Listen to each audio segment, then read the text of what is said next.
Programme میں ایک بار پھر خوش آمدید ناظرین محترم. آپ کے سوالات ہیں اور رہنمائی کے لیے ہمارے ساتھ موجود ہیں ہمارے بہت ہی محترم جناب حضرت امیر محمد اکرم عوان صاحب. حضرت جی بریک سے پہلے بات ہو رہی تھی کہ اہل کتاب کے حوالے سے، اور آپ نے فرمایا کہ جو مشرک یہ جو انکار کرتے ہیں، ظاہر ہے کہ جو اب اہل کتاب ہوتے ہوئے لیکن انہوں نے اپنے آگے شرک کیا اور مشرک بن گئے، تو وہ ان کے اوپر وہ لاگو نہیں ہوتا، قانون لاگو نہیں ہوتا. اچھا، ایک اور چیز ہے صحیفہ، کہ جن نبیوں کے اوپر کتابیں اس طرح سے نہیں آئیں ان کے اوپر صحیفے آئے، اس کی تھوڑی سی ڈیٹیل بتائیے گا کہ یہ کیا ہے اور یہ تقریباً کتنے نبیوں پر آئے. صحیفہ آپ کہہ سکتے ہیں کہ انبیاء علیہ الصلوۃ والسلام پر جو احکام آئے وہ جو کتاب کی صورت میں نہیں تھے، ٹھیک ہے، وحی کی صورت میں ان پر نازل ہوئے، اور انہوں نے چھوٹے چھوٹے جسے آپ کو رسالہ کہہ لیں یا پمفلٹ کہہ لیں بنا لیے، صحیح، اسے صحیفہ کہا گیا ہے. صحیح. صحیفے کا مطلب ہے ایسی بات جو حقائق کی طرف رہنمائی کرتی ہو. بالکل ٹھیک ہے. اسی سے آپ کی صحافت نکلی ہے نا، اسی لیے کہتے ہیں کہ صحافت مقدس پیش آئے، کہ صحافی کا کام یہ ہے کہ وہ حقائق تک لوگوں کو پہنچائے. بالکل ٹھیک. یعنی وہ اپنی طرف سے اس میں آمیزش نہ کرے، جو حقائق ہیں وہ ان تک لوگوں کو بلا تکلف پہنچائے، یہ صحافت ہے. اور صحیفہ کہتے ہیں ایسی بات جو حق کی طرف، حقائق کی طرف رہنمائی کرتی ہو. تو جن انبیاء پر مبسوط کتب نازل نہیں، صرف 4 کتابیں نازل ہوئی، نبی کو 1.25 لاکھ کم و بیش کے قریب ہیں، تو ان پر بھی احکام تو نازل ہوتے تھے. بالکل ٹھیک. پھر وہ چھوٹے چھوٹے پمفلٹ یا رسالے یہ بنا لیتے تھے، جسے آج کی زبان میں آپ پمفلٹ یا رسالہ کہہ سکتے ہیں. انہیں صحیفہ کہا ہے. اور یہ صحیفے ابھی کہیں موجود ہیں؟ اگر ہوں بھی تو ضرورت نہیں، اس کی اہمیت نہیں ہے. بالکل، کیونکہ ہمارا ایمان ہے ہر نبی پر جو نازل ہوا وہ حق ہے، جو کتابیں نازل ہوئی برحق ہیں، جو صحیفے نازل ہوئے برحق ہیں. لیکن عمل ہمیں صرف قرآن پہ کرنا ہے. بالکل ٹھیک. اتباع صرف محمد الرسول صلی اللہ علیہ وسلم کو ہوگا. حتیٰ کہ ایک دفعہ کچھ صحابہ کرام بیٹھے کوئی ورک دیکھ رہے تھے، تو حضور مسجد میں تشریف لائے تو پوچھا یہ کیا ہے؟ انہوں نے کہا یہ تورات کا ایک پرانا قدیم ورک ہے اور ہم یہ دیکھ رہے ہیں. تو آپ کے رخ انور پہ تغیر رونما ہو گیا. آپ کو کوئی بات پسند نہ آتی تو رخ انور پہ تغیر آ جاتا. آپ کو بات پسند نہیں ہے، فرمایا تم تورات کے ورق دیکھ رہے ہو، اگر آج موسیٰ بھی زندہ ہوتے، خود اس دار فانی میں موجود ہوتے، تو میرا ہی اتباع کرتے، تورات پہ نہ چلتے. بالکل ٹھیک. تو تمہیں ان کی ضرورت نہیں ہے، تمہیں صرف قرآن کو دے. ایمان ہمارا ان کے جتنی کتابیں نازل ہوئی، صحیفے نازل ہوئے، جتنے انبیاء مبعوث، سب کے ساتھ ہمارا ایمان ہے اللہ کے برک نبی. اتباع صرف محمد الرسول صلی اللہ علیہ وسلم کو. بالکل ٹھیک ہے. بالکل ٹھیک. تو اگر پہلی بات ہے کہ ہے کوئی نہیں، ہو بھی تو ہمیں اس کی ضرورت نہیں ہے، نہ مطالعے کی، نہ پڑھنے کی، نہ اس سے رہنمائی لینے کی. ایمان کی حد تک ہے. انبیاء کے ساتھ بھی ایمان ہے اور صحائف اور کتب کے ساتھ بھی ایمان ہے.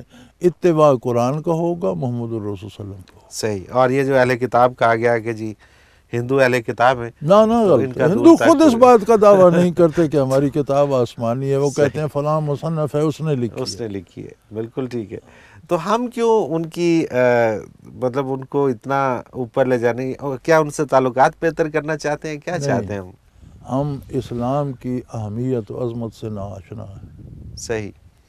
ہمیں مسلمانی ورثے میں مل گئی، ہم سمجھتے ہیں یہ بھی کوئی عام سی چیز ہے، جیسے اور کچھ قومیں ہیں، ایک قوم یہ بھی بن گئی مسلمان.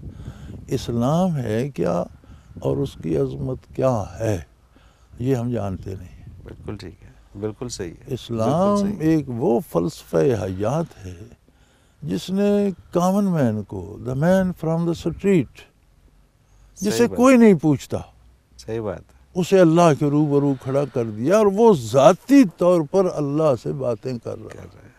کوئی شک نہیں، کوئی شک نہیں، کوئی شک نہیں. کوئی ایسی فلسفی کہیں تصور میں آتی ہے؟ ممکن نہیں ہے جی. عظمت اسلام سے آشنا نہیں ہے. بالکل صحیح. ہم اگر آشنا ہوتے تو ہم چاہتے کہ ان کو بھی یہ دولت نصیب ہو. یعنی یہ وہ نعمت ہے کہ ہمیں جس انسان سے بھی ہمدردی، ہم چاہتے ہیں کہ اسے یہ بھی نصیب ہو. بالکل صحیح. ہم اسے چھوڑ کر ان کے رنگ میں رنگنے چلے جا رہے ہیں. یہ تو الٹی دانش ہے، دانش الٹ گئی. دانش الٹ گئی ہیں، بات اصل میں یہ ہے۔ اگلا سوال عزیز جی شامل کرتے ہیں پروگرام میں۔ یہ محمد زبیر ہیں جھنگ سے، یہ کہتے ہیں کہ اگر کوئی رشتہ دار یا دوست کوئی گفٹ بھیجے اور اس کی کمائی حلال یا جائز نہ ہو، اس کی کمائی پر شک ہو، تو کیا ہم وہ گفٹ قبول کر کے استعمال کر سکتے ہیں یا اسے واپس کر دیں؟ دیکھیں جی، کوئی تحفہ بھیجتا ہے یا کوئی دعوت کرتا ہے تو آپ اس کی کمائی کی آزمائش کرنے کے ذمہ دار نہیں ہے، بالکل ٹھیک ہے، وہ اس کا مسئلہ ہے، ٹھیک ہے، کیسے کماتا ہے، اس میں کتنا حلال ہے کتنا حرام ہے، یہ اس کا مسئلہ ہے۔ بالکل صحیح، آپ کی کوئی دعوت کرتا ہے، آپ کھانا کھاتے ہیں تو یہ نہیں پوچھتے کہ اس نے پیسے کہاں سے لائے تھے۔ کوئی آپ کو گفٹ دیتا ہے بارگاہ رسالت میں، کفار کی طرف سے بھی گفٹ آئے، بارگاہ رسالت میں یہودیوں نے بھی آپ کی دعوت کی اور آپ نے قبول فرما لیا، صحیح، یہ تو نہیں پوچھا کہ انہوں نے کمایا کیسے ہے۔ یہ بالکل تو ٹھیک، دوسرے کی کمائی کے ذمہ دار آپ نہیں، آپ اپنی کو پیوریفائی کریں۔ بالکل ٹھیک، بالکل ٹھیک۔ احمد حسن ہے گوجرا سے، یہ کہتے ہیں کہ حدیث کی 6 کتب ہیں جنہیں سیاستہ کہتے ہیں، جن میں سے صحیح بخاری اور صحیح مسلم سر فہرست ہیں۔ ان کے اردو ترجمے تو بہت سے لوگوں نے کیے ہیں۔ سوال یہ ہے کیا کسی صوفی نے ان کتابوں میں سے کسی کا اردو ترجمہ لکھا ہے؟ اگر لکھا ہے تو پلیز بتا دیں تاکہ پڑھ کر مستفید ہو سکے۔ متقدمین علماء حق جتنے تھے اور جنہوں نے احادیث نقل کی ہیں یا ان کے ترجمے کیے ہیں، سارے ہی صوفی تھے۔ بالکل ٹھیک ہے، صوفی کو الگ نہیں ہوتا، یہی علماء حق صوفی بھی تھے، صحیح، اور جنہوں نے بالکل صحیح، لکھے ہیں اور جنہوں نے کیے ہیں، تو صحیح، کوئی سا بھی جو دیکھ لیں آپ۔ بالکل ٹھیک ہے، بالکل ٹھیک ہے۔ سمینہ عبداللہ لاہور سے، یہ کہتی ہیں صحیح بخاری میں ہے کہ امیر المومنین حضرت عائشہ رضی اللہ تعالیٰ عنہ سے روایت ہے کہ حضور صلی اللہ علیہ وسلم نے فرمایا جو شخص مر جائے اس پر روزوں کی قضا واجب ہو تو اس کا وارث اس کی طرف سے روزے رکھ لے۔ حضرت جی اس میں وارث سے کیا مراد ہے، بیٹا یا بیٹی؟ جو وراثت لیتے ہیں وارث ہیں، وہ وارث ہیں، سادہ سی وہ بات، بیٹا ہے یا بیٹی ہے جو بھی بیٹا یا وراثت میں بیٹی آتے ہے جو وراثت لیتے ہیں وارث ہیں۔ اگر اس پر کوئی قرض ہے تو وارث پر چاہیے کہ اس کا قرض ادا کرے، ٹھیک ہے، اگر اس پر حج فرض تھا اور وہ نہیں کر سکا تو وارث کو چاہیے اس کی طرف سے حج حج کرے، کر لے، ٹھیک ہے، تو یہ بھی اسی طرح کا قرض ہے۔ بالکل صحیح، بالکل تو صحیح۔ لیکن یہ- یہاں پر تو صرف نظر ہوتی ہے کہ وراثت میں جو مال اسباب بچا ہاں ہے ہاں، بس وہ تو وہ لے لیا جائے، باقی جو اس کے ہیں وہ وہ بھگتے جانے ہیں۔ اور اس کا کام جانے۔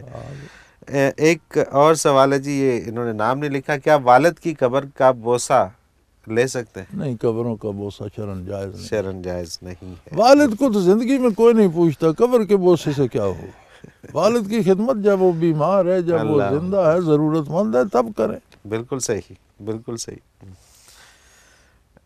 یہ ایک بہن ہے جی خوشاب سے، حضرت جی کی خدمت میں میرا سلام، وعلیکم اور السلام۔ یہ کہتی ہیں کہا جاتا ہے کہ آپ نے جو سونے کے لونگ یا بالی پہنی ہوتی ہے اس پر بھی زکوٰۃ ہے، اور یہ بھی کہا جاتا ہے کہ 7 تولے سونا سے زکوٰۃ شروع ہوتی ہے۔ براہ کرم اس بارے میں تفصیلاً رہنمائی فرمائیں۔ گزارش یہ ہے جی، میں مفتی ہوں نہیں، اور یہ کام ہے، مفتی صاحبان لیکن کے ہیں۔ زکوٰۃ کے اوپر آپ کی بڑی دسترس ہے۔ لیکن جو چیزیں زیر استعمال ہوتی ہیں ان پر نہیں ہوتی، نہیں ہوتی، ٹھیک ہے، جو بالکل آپ صحیح، استعمال کرتے ہیں اس پر نہیں ہوتی۔ صحیح بات۔ اچھا جی، انہوں نے بھی اپنا نام نہیں لکھا۔ حضرت جی اگر ہم کاروبار کے لیے کسی سے پیسے لیں تو وہ پروفٹ مانگتے ہیں، خواہ وہ ہمارا بھائی کیوں نہ ہو، اور ہم اس کو پروفٹ دیتے رہتے ہیں، اصل رقم وہیں پہ پرافٹ رہتی۔ نہیں، آپ سود کہیں۔ اچھا، انہوں نے ان کا میں سوال پورا پڑھوں، پھر مجھے جو اس کی سمجھ آئی وہ یہ آئی۔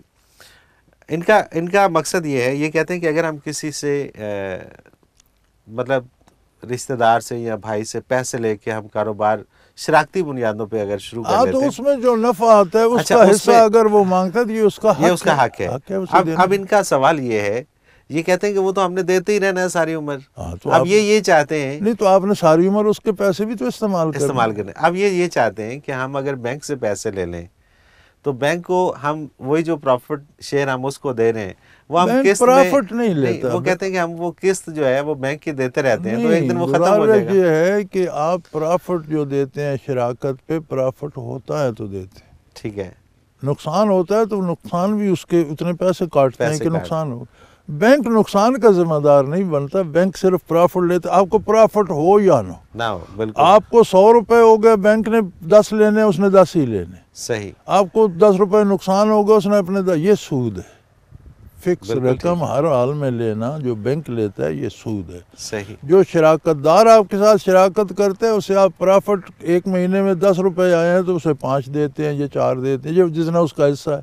دوسرے مہینے 20 آ گئے ہیں تو آپ اسے تقسیم، تیسرے مہینے نقصان ہو گیا تو آپ اس نقصان بھی اس کے حصے میں ڈال دیں۔ بالکل ٹھیک ہے، لیکن یہ کچھ خود غرض سے مجھے لگتے ہیں، نہیں، یہ شراکت اور کہتے ہیں کہ چیز ہے، کاروبار جب ہم کر رہے ہیں تو پھر کسی کو کیوں دیں؟ نہیں شراکت اور چیز ہے صحیح، اور بالکل ٹھیک ہے، سود اور چیز۔ سود اور چیز ہے، ظاہر ہے سود تو بھائی سے لیں یا کسی سے بھی لیں، تو قرآن کریم میں بھی وہ تو آتا ہے سود نا کہ یہ لوگ کہتے ہیں کہ یہ بھی شراکت ہی کاروباری کی طرح ہے، سود بھی، یہ بھی بیع و شراء کی طرح ہے۔ حرم اللہ الربا، اللہ نے سود حرام کر دیا، پھر کاروبار کی طرح کیسے ہو گیا؟ اور بالکل حل اللہ البیع، اللہ نے تجارت کو حلال کیا، سود کو حرام کر گیا، پھر ایک جیسے کیسے ایک ہو؟ جیسے کیسے ہو سکتے؟ ایک بالکل حلال ہے صحیح، ایک حرام ہے، بالکل تو آپ صحیح، کو یہ فرق نظر نہیں آتا؟ بالکل ٹھیک بات ہے، بالکل ٹھیک بات ہے۔ عزیز جی ایک بریک پہ جانا ہے۔ ناظرین محترم، اگر آپ بھی اس پروگرام میں شامل ہونا چاہیں، اپنا کوئی سوال ہمیں بھیجنا چاہیں تو اسکرین پہ ہمارا نمبر موجود ہے، نوٹ فرما لیجئے 033349555021، اور اگر ہمیں میل کرنا چاہیں تو ای میل ایڈریس بھی اسکرین پہ موجود ہے، questions@almurshid.tv۔ آپ اپنا کوئی بھی سوال ہو ہمیں بھیجیے، ہم اس پروگرام میں شامل کریں گے اور حضرت جی سے رہنمائی لیں گے۔ اس کے ساتھ ہی ایک مختصر کمرشل بریک، اس کے بعد حاضر ہوتے ہیں، ہمارے ساتھ رہیے گا۔